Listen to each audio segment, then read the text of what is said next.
News Services Division of All India Radio presents Money Matters. देश और लोगों के वित्त और अर्थव्यवस्था से जुड़ा कार्यक्रम About savings, investments, borrowings and taxations. Hindi और इंग्लिश में सीधा प्रसारण On our digital platforms. सुनना ना भूलें हर रोज शाम 4:05 से 4:30 तक. Money Matters.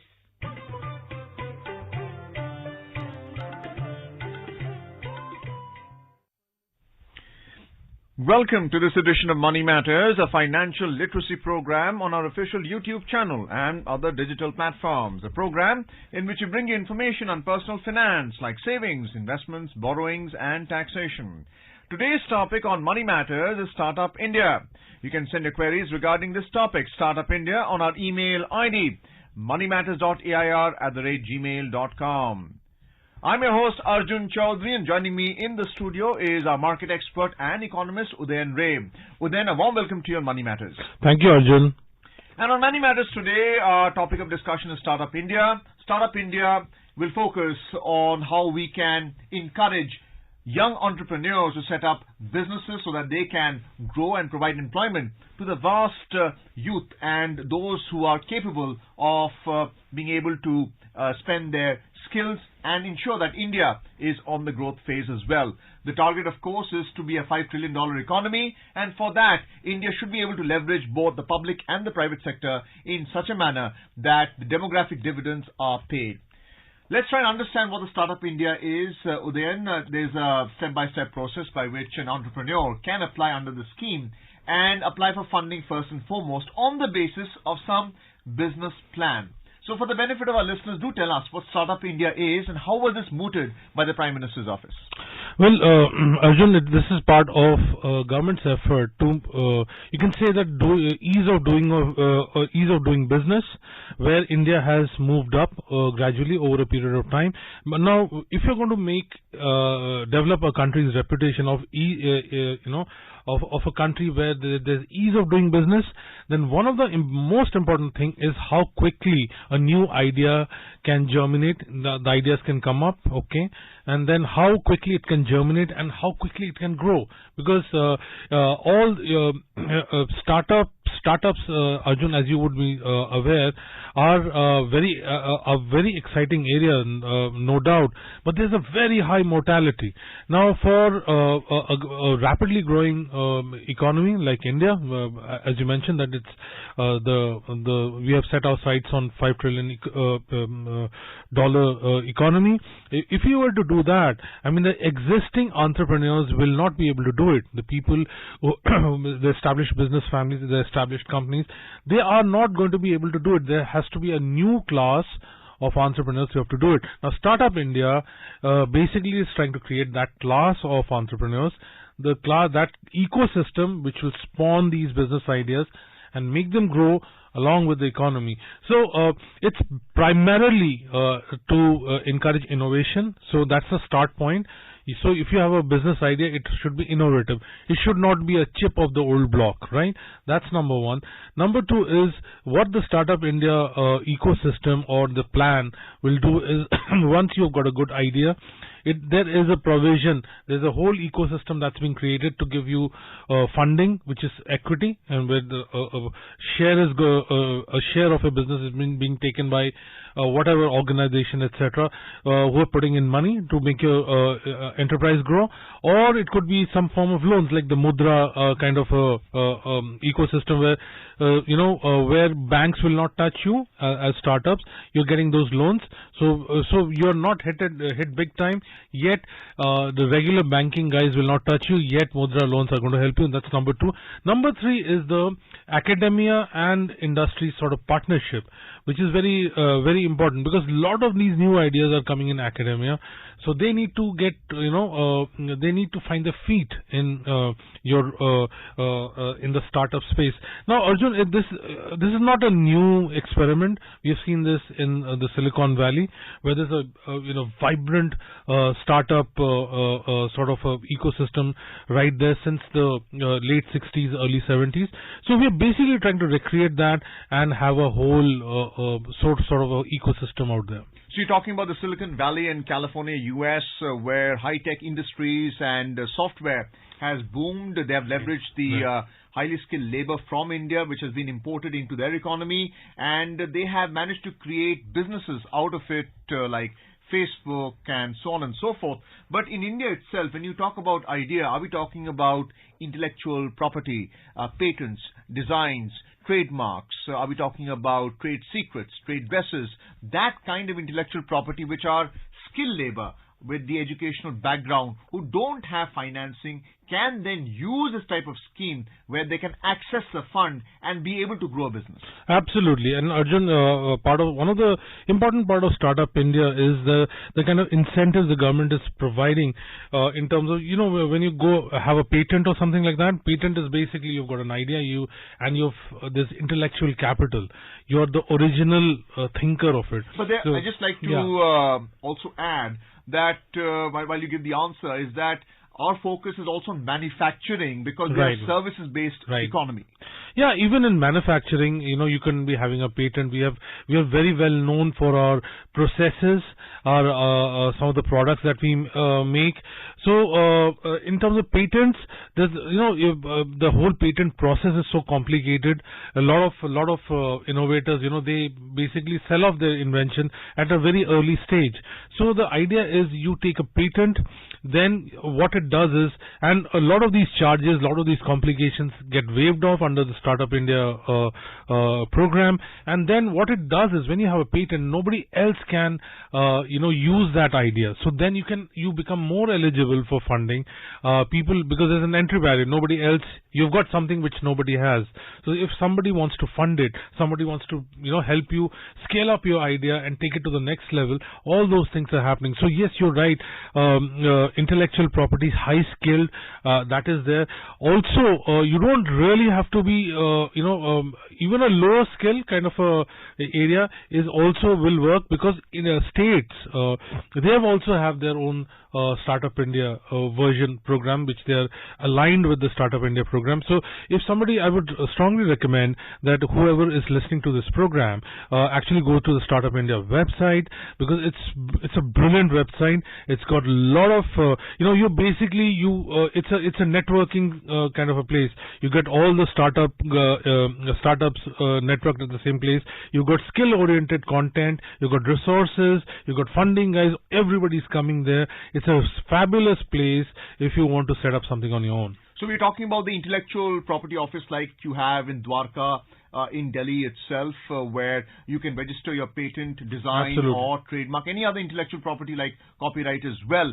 And the state is able to extend you protection so that nobody else can replicate it without paying royalty to the patent holder or the holder of the intellectual property. Now, when we talk about the Startup India program, it starts with incorporating your business into a corporate entity. Now you have one-person company, private limited company, public limited company, where you can operate either singly or in joint venture partnership with some other similar person. And then it is a step-by-step process by which you get a recognition number. And from that recognition number, you're able to access the incubation funds, you're able to access angel funds, private equity funds, accelerator, angel network, all of whom are duly registered with SEBI. So how important is this public-private network that the government has created under the scheme?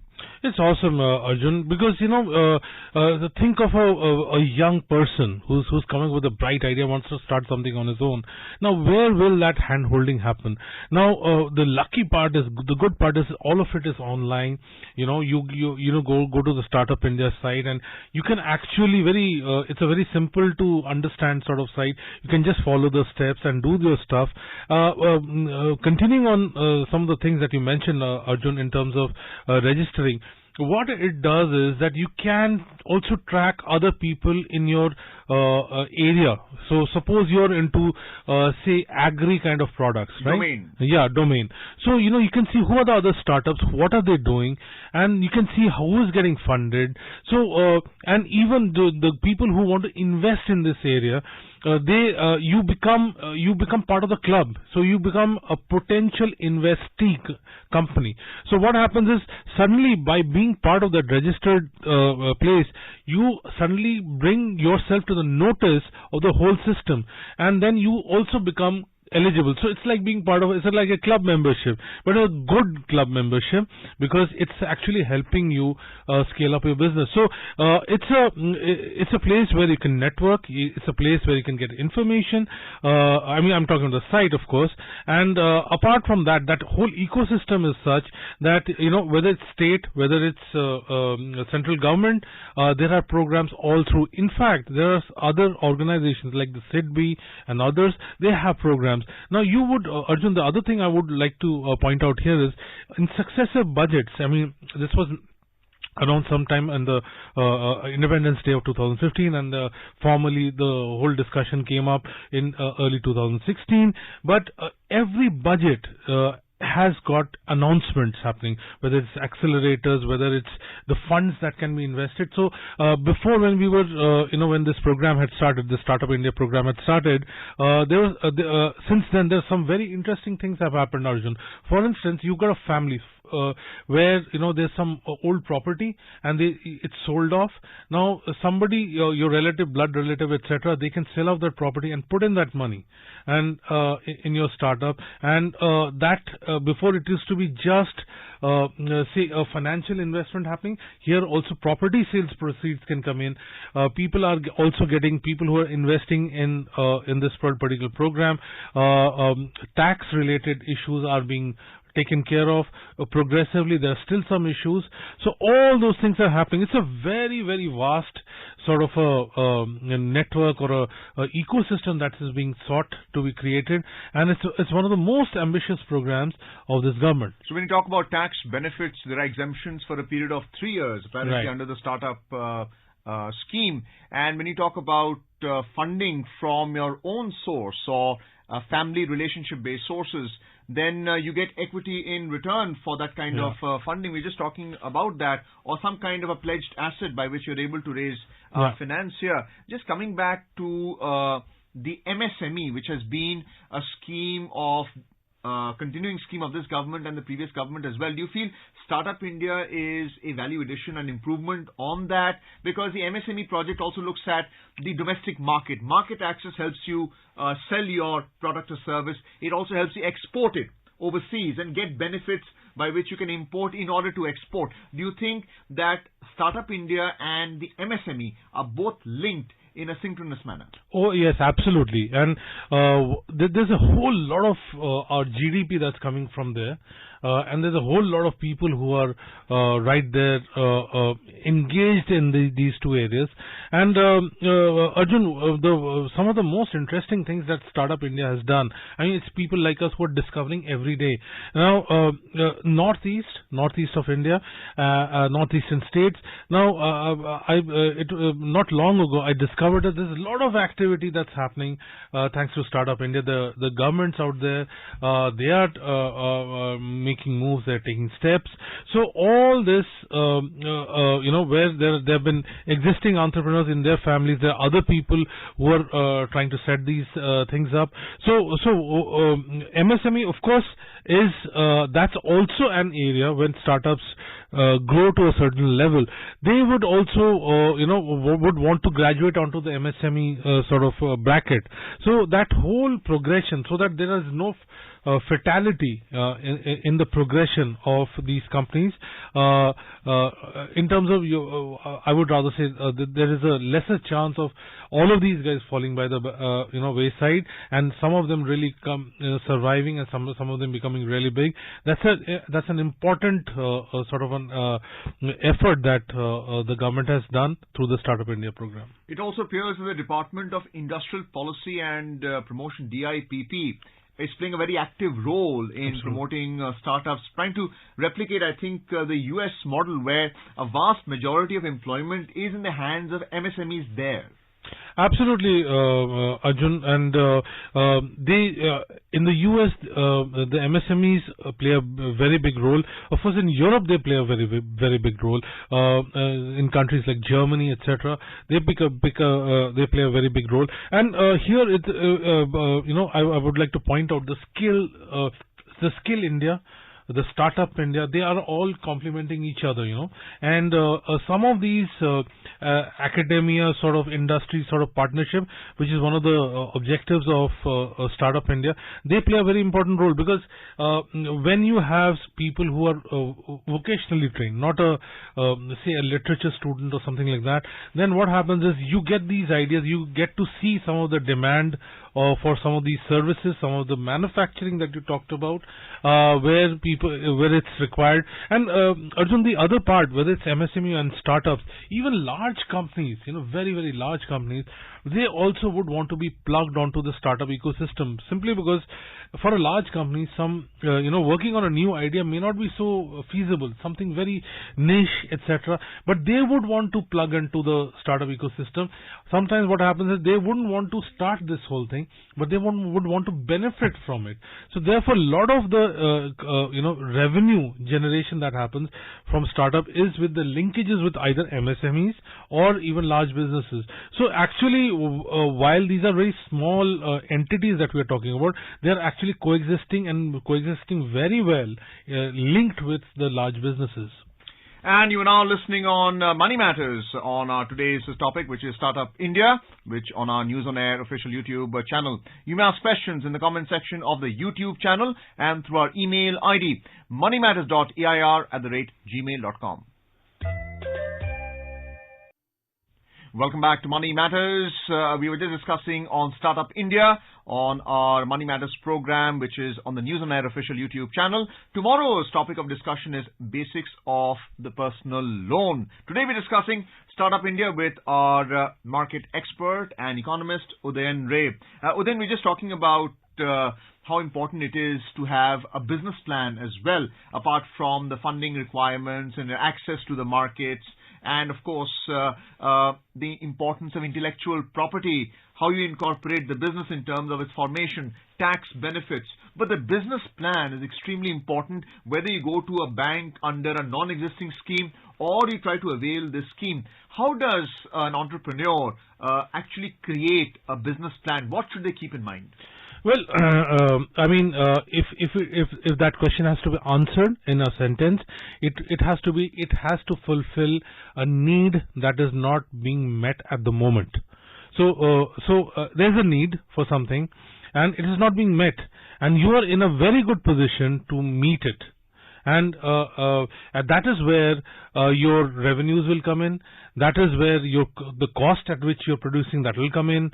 It could be a service, it could be a product, it could be something else, and but it has to be a customer need, and a defined customer segment that one has to. So it could be something like Arjun, for say office goers. You're providing hot meals at 7 p.m. and in a particular area you're doing it. It could be as simple as that to something very, very complex. So it could be a part of a machine, or in an assembly line there's some kind of machinery that's being used, and by just having that small modification or that change or part that you're giving, you're actually saving cost, you're saving time, and you're decreasing the pain in the process, or easing convenience. Either you're decreasing pain. So if we take the example of web, shall I say mobile phone aggregator sort of apps, there the pain is that you have to hail a cab, and that problem is getting solved, that you do it through a mobile phone. That's happening. If you order for food, it's happening through a mobile.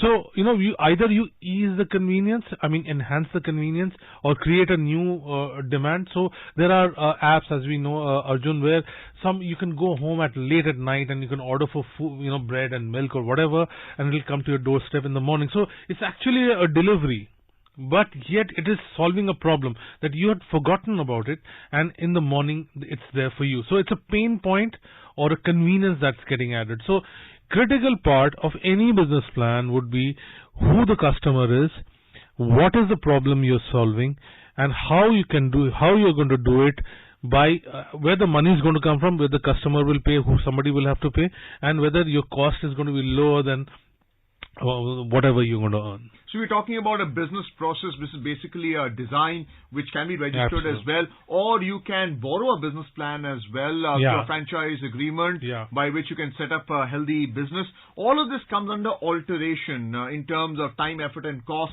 that ultimately benefits either the business or the consumer, or both in that case.